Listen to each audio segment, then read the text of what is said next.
The first gunshot shattered the bass line at Club Nexus at 1:47 a.m., and suddenly 300 partygoers were trapped between two rival gangs, settling a blood feud that had been brewing for months.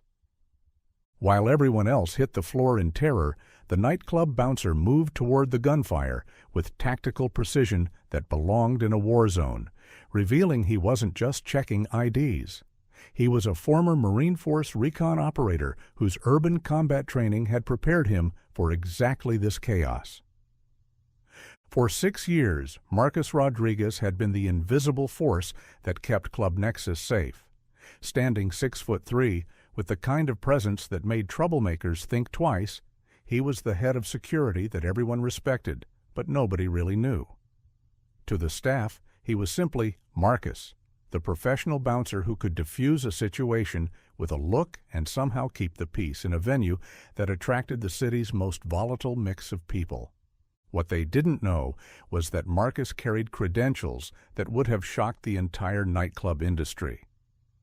Hidden in his apartment was a Marine Corps service record documenting 8 years with Force Reconnaissance, the Marine Corps' elite special operations unit.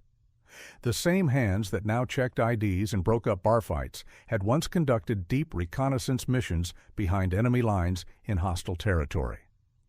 Those 8 years had taken Marcus through some of the most dangerous places on Earth. Force Recon Marines were the operators who went first into areas where conventional forces couldn't survive. Marcus had conducted urban warfare operations in Iraq and counterinsurgency missions in Afghanistan. The transition from Marine Special Operations to nightclub security hadn't been easy. After spending nearly a decade where every decision could affect mission success and Marine lives, managing drunk college students and settling disputes over spilled drinks felt almost surreal. But Marcus had learned something during his military service that kept him grounded. Protecting people was protecting people, whether you were conducting reconnaissance in hostile territory or ensuring that partygoers made it home safely. Club Nexus attracted a complicated clientele. Located in the heart of the city's entertainment district, it drew everyone from college students to young professionals. But it also attracted people from neighborhoods where territorial disputes were settled with violence, where gang affiliations ran deep, and where old grudges could explode into deadly confrontations.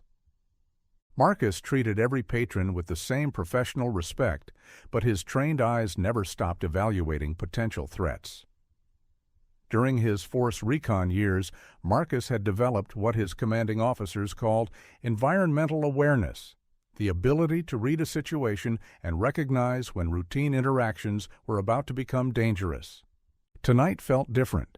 Tonight, Marcus had spotted members of both the East Side Serpents and the Riverside Wolves inside the club, two gangs whose territory war had been escalating for months. Intelligence from his contacts in local law enforcement suggested that tensions were reaching a breaking point, and Marcus knew that nightclubs were favorite venues for settling scores because the noise and chaos provided perfect cover for violence. What concerned Marcus wasn't just the presence of gang members, it was their behavior. The Serpents had positioned themselves near the main bar, while the Wolves had claimed territory near the VIP section. Both groups were exhibiting what Marcus recognized as pre-combat positioning, tactical placement that suggested they were preparing for coordinated action rather than enjoying a night out. Marcus began implementing what the Marines called threat mitigation, taking steps to prevent a dangerous situation from becoming a deadly one. Using his radio, he alerted his security team to the gang presence and positioned additional personnel at strategic choke points throughout the club. His goal wasn't to start a confrontation, but to be ready if one erupted. The first sign of trouble came at 1:32 a.m. Marcus noticed Antonio Viper Hernandez, a known East Side Serpents enforcer, making his way toward the VIP section where the Riverside Wolves were congregating. Viper's body language suggested hostile intent, the purposeful stride, the way he kept his right hand near his waistband, the cold focus that Marcus had seen in combat zones when Marines were preparing to engage the enemy. Marcus moved to intercept using crowd navigation techniques he'd learned during urban operations. In Force Recon training, Marines learned to move through populated areas without alerting hostile forces to their presence, and Marcus applied those same skills to move through the dancing crowd without drawing attention to his intervention. "Viper," Marcus said, positioning himself between the gang enforcer and the VIP section. "How's your night going?" The conversation that followed was a delicate negotiation that required all of Marcus's experience in dealing with hostile contacts. Viper was clearly agitated, claiming that the wolves were disrespecting territory by being in the club. Marcus knew that gang territorial disputes often involved complex social dynamics that outsiders couldn't fully understand, but he also knew that allowing the confrontation to continue would end with people getting shot. "Look, man," Marcus said, using the calm, authoritative tone he'd developed during military operations. "Everyone's here to have a good time. Why don't you and your boys enjoy the music, and we'll make sure everyone gets home safe." For a moment, it seemed like Marcus's intervention might work. Viper appeared to consider backing down, and the tension in the immediate area began to decrease. But then Marcus spotted something that changed everything. Luis Wolf Martinez, the Riverside Wolves lieutenant, was making his own move toward the main bar where the Serpents were positioned. Marcus realized he was watching the opening moves of a coordinated gang confrontation that had been planned in advance. Both groups had entered the club with the intention of settling their territorial dispute, and Marcus was the only thing standing between 300 innocent partygoers and an urban firefight that would turn the nightclub into a war zone. The situation deteriorated rapidly.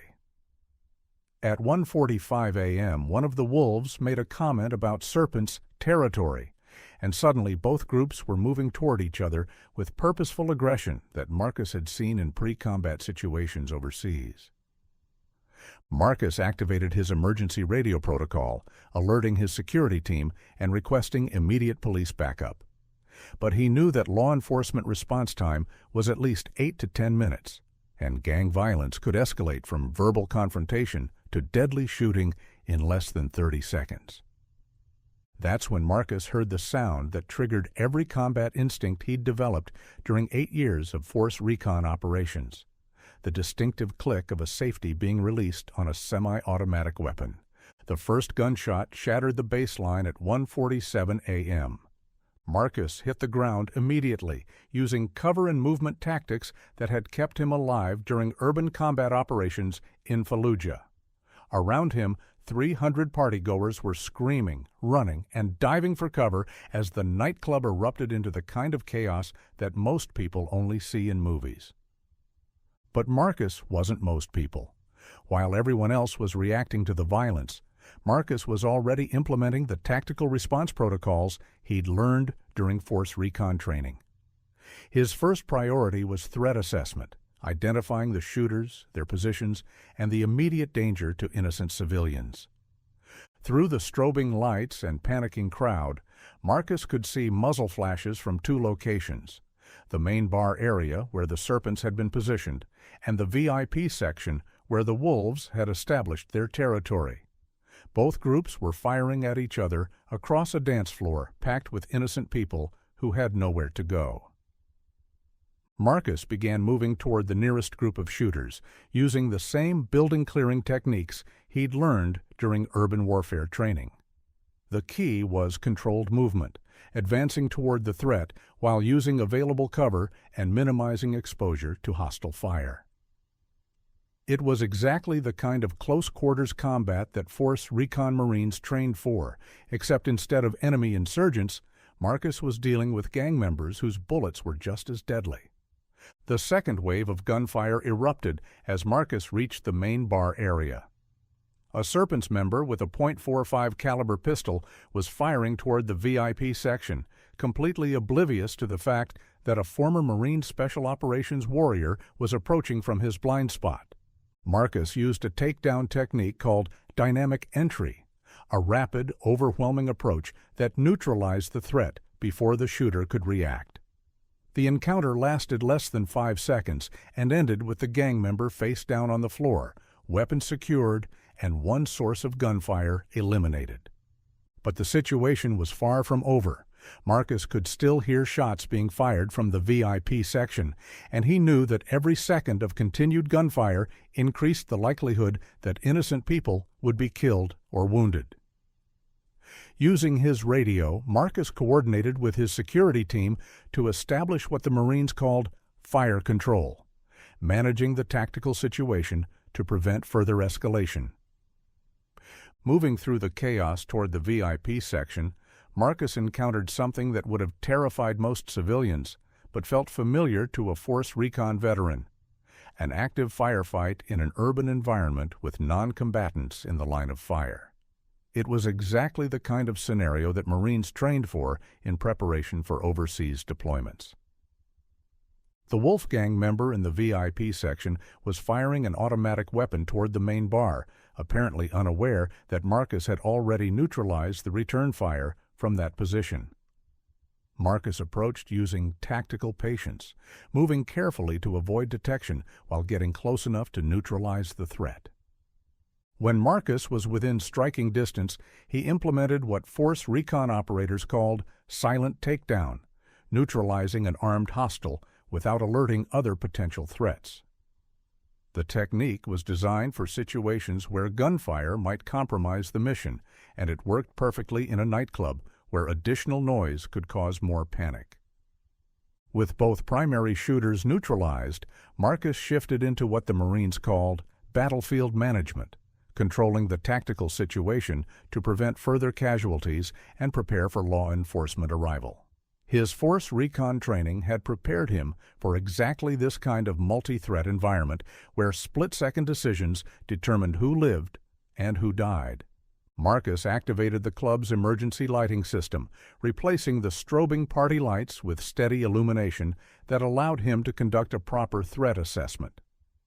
Using hand signals that his security team had learned during their training, Marcus coordinated a systematic sweep of the venue to identify any additional gang members who might still pose a threat.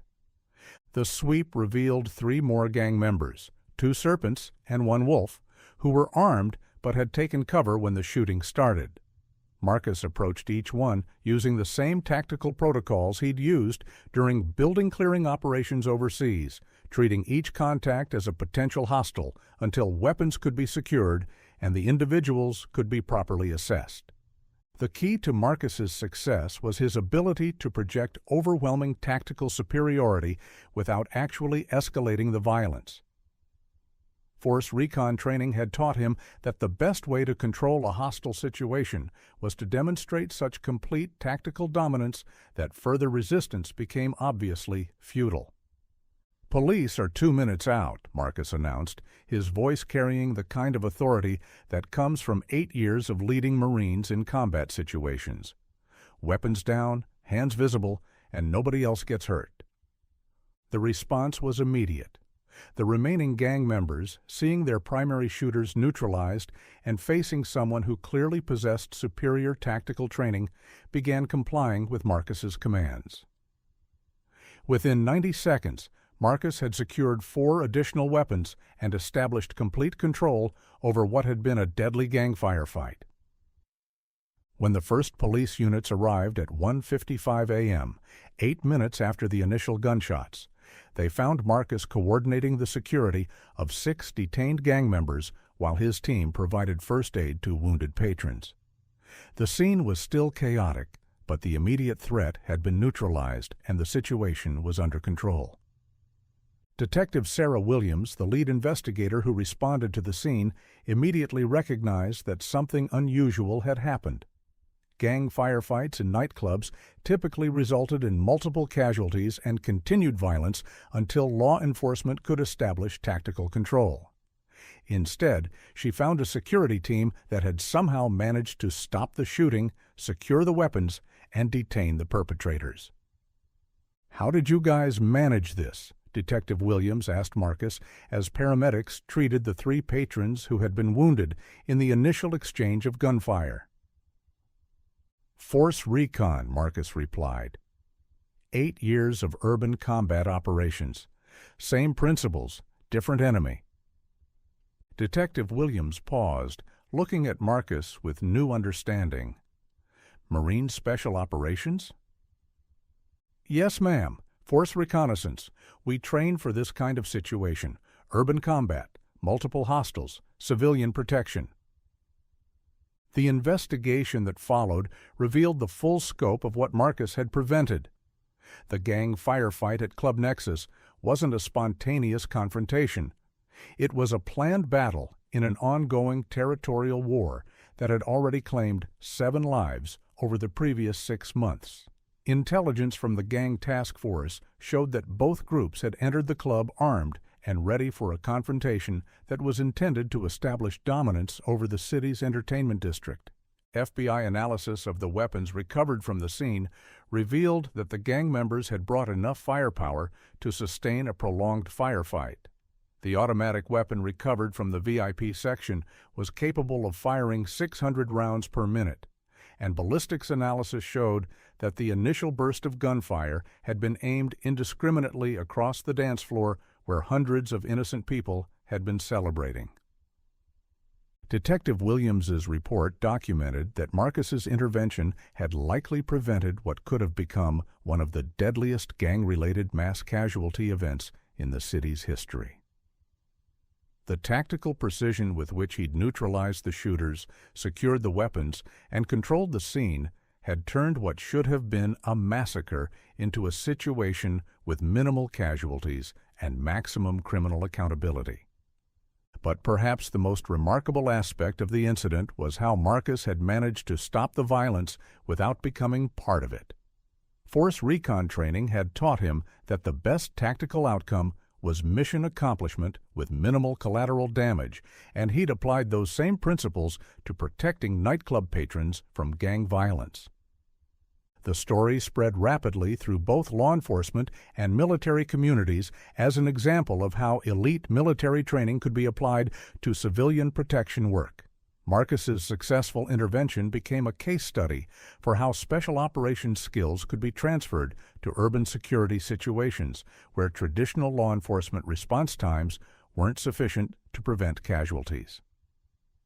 Club Nexus, recognizing that their head of security had probably saved their business from bankruptcy and their patrons from tragedy, offered Marcus a significant promotion and salary increase.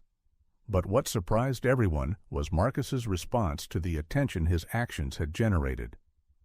"I didn't do anything special," Marcus told the reporters who wanted to interview him about the incident. "I used the training that the Marine Corps gave me to protect people who needed protection. That's what Marines do. We protect people who can't protect themselves."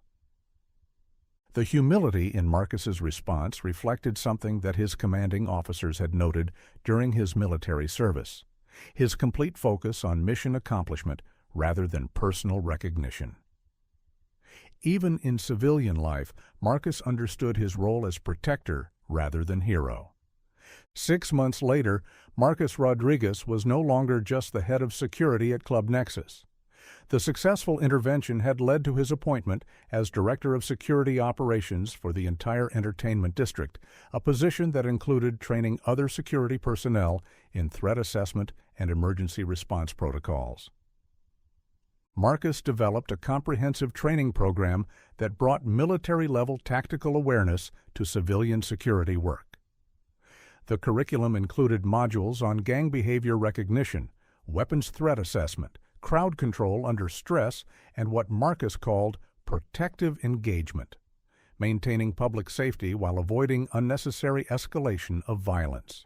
Security personnel across the city learned to recognize pre-combat indicators that Marcus had first studied during Force Recon training.